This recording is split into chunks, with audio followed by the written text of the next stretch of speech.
know what's really interesting? You know what was just fascinating? Um, so we had the Nichols-Goldwater Act of 1986, which created all like CENTCOM, PACOM, SouthCom. That was all created in 86, and the modern role of the chairman of the Joint Chiefs of Staff that was created with that. And then SOCOM was created with the Cohen-Nunn Amendment in 1987. Prior to that, there was no such thing as SOCOM. The special operations were just units inside of the services.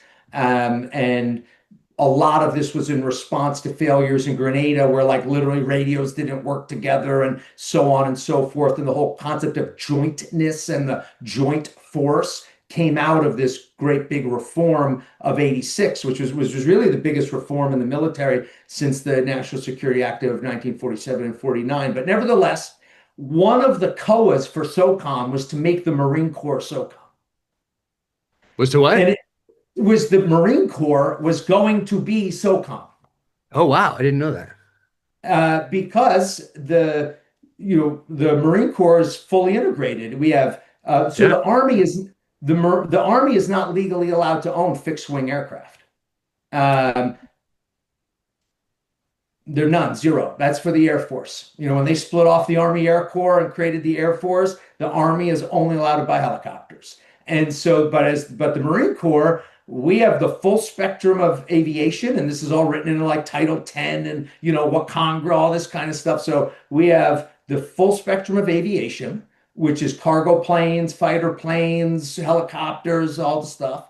The full spectrum of supporting arms and all the logistics infrastructure as well as our own bases. So it was within the discussion to just attach SF and the SEALs and whatever into the Marine Corps and just make that SOCOM as the parent command. Um, and the Marine Corps turned it down.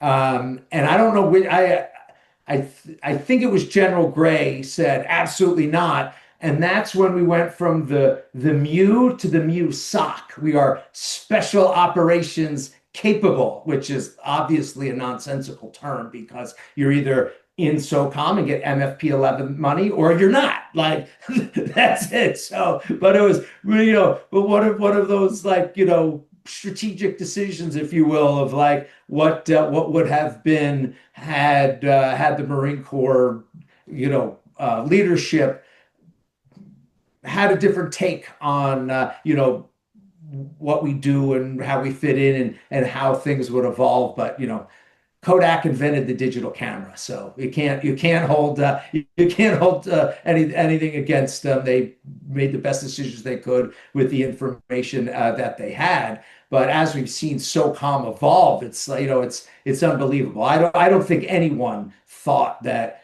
SOCOM would become what it is. Yeah, like my Xerox machine, my Xerox copy machine type thing.